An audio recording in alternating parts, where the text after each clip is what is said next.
अस्सलाम वालेकुम फ्रेंड्स, कैसे हैं आप सब। होप करती हूँ कि आप सब ठीक ठाक होंगे और अपनी गार्डनिंग को एंजॉय कर रहे होंगे। फ्रेंड्स, ये मेरे ख्याल में तो पॉसिबल ही नहीं है कि आप जो है वो अपने गार्डन में जब इस तरह से सीज़न चेंज होता है या कुछ कुछ टाइम के बाद अगर आप अपने गार्डन की साफ़ सफाई ना करें तो गार्डन में बहुत ज़्यादा मैस इकट्ठा हो जाता है। और मैं कुछ टाइम से बिल्कुल नहीं कर पाई थी क्योंकि बीच में रमज़ान वगैरह का टाइम था। उस टाइम पे बिल्कुल हिम्मत नहीं होती रोज़ा रख के। और ये है कि अब थोड़ा सा मुझे टाइम मिला तो मैंने कहा चले आज साफ़ सफाई करते हैं, कुछ पुराने प्लांट्स निकालते हैं और साथ साथ जो है वो जो मट्टी है उसको भी अच्छे से धूप लगवा के फिर मैं सेव कर लूँगी जब मुझे ज़रूरत पड़े। तो यहाँ से मैंने स्टार्ट किया है। ये जगह जो है वो मैंने अभी साफ़ की है, अच्छे से प्लांट्स को सारे को सेट किया है, बीच में जो वीड वगैरह थी वो निकाली हैं। और यहाँ से भी आप देख लें।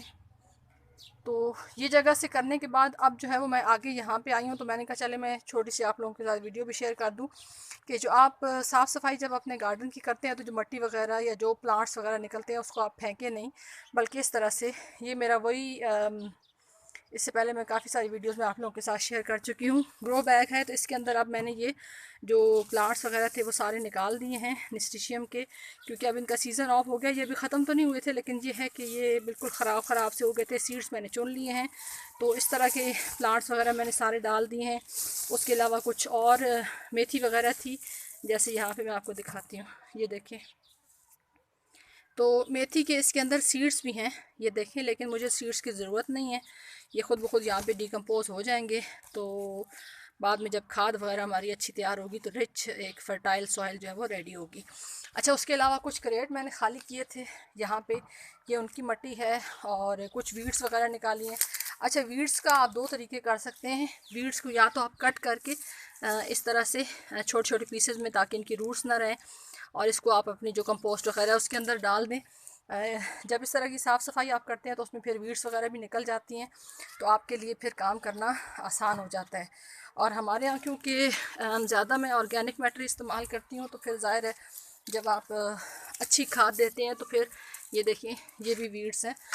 तो इस तरह की चीज़ें जो है वो काफ़ी ज़्यादा जो है वो निकल आती हैं, वीड्स वगैरह। तो इस तरीके से आप भी कुछ कुछ टाइम के बाद जो है वो अपने गार्डन की साफ़ सफाई जब करें तो प्लांट्स को भी बाहर ना फेंकें।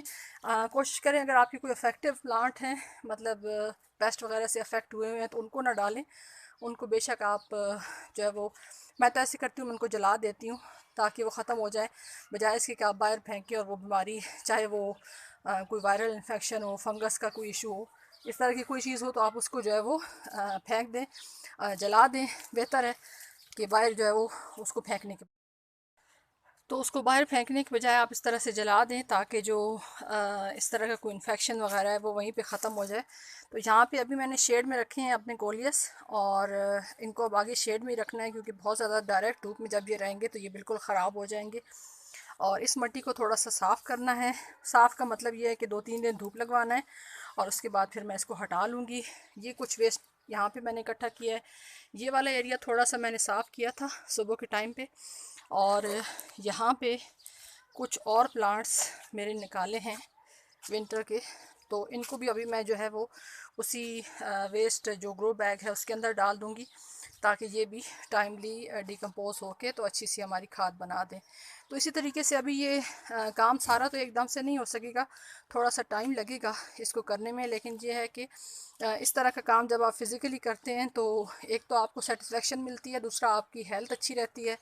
सेहतमंद रहने के लिए इस तरह का काम जो है वो अगर आप करें, जिस्मानी मशक्क़त, तो वो आपकी सेहत को फ़ायदा देती है। उसके अलावा जैसे यहाँ पे मैं आपको दिखाती हूँ, ये प्लांट्स अब ख़त्म हो गए हैं कैलेंडुला के, तो इनको अब मैं हटा दूँगी और इसके अंदर जो है वो मैं अच्छे से गोडी करने के बाद, क्योंकि एक टाइम होता है, एक चीज़ का सीज़न होता है, जब वो ख़त्म हो जाए तो उसके बाद फिर उसको रखना जो है वो फ़ायदा नहीं होता, क्योंकि ना उसने फ्लावरिंग करनी है ना उसने ग्रोथ करनी है। तो उससे बेहतर है कि आप उसको टाइमली निकाल दें।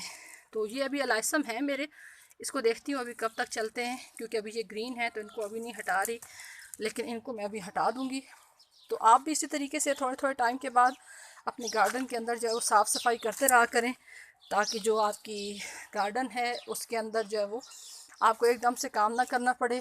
मैं थोड़ा सा लेट हो गई थी, मैंने आपको बताया रमज़ान की वजह से, तो इस वजह से मैं नहीं कर सकी। लेकिन ये है कि एक मंथ में या 15 दिन के बाद अगर आप टाइम निकाल सकें अपने गार्डन के लिए, तो इस तरह से निकाल के और अपने गार्डन की साफ़ सफाई जो है वो करते रहा करें। और मिट्टी को कभी भी ज़ाया न करें। मट्टी बार बार आपको लानी पड़ती है। हमारे यहाँ मट्टी का इशू नहीं है, हमारे यहाँ मट्टी मिल जाती है।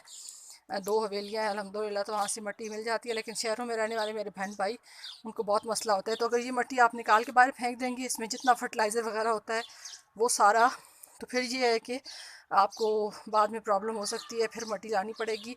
इसी मट्टी को अच्छे से छान लें, पत्थर वगैरह कंकर वगैरह निकाल दें, ताकि जो आपकी मट्टी है वो दोबारा से यूज़ में आ सके। तो वीडियो अच्छी लगी हो तो वीडियो को लाइक कर दें, चैनल पे नहीं हो तो चैनल को सब्सक्राइब कर दें। आप सबकी वीडियो देखने का बहुत बहुत शुक्रिया। अपना ख्याल रखिएगा। अल्लाह हाफिज़।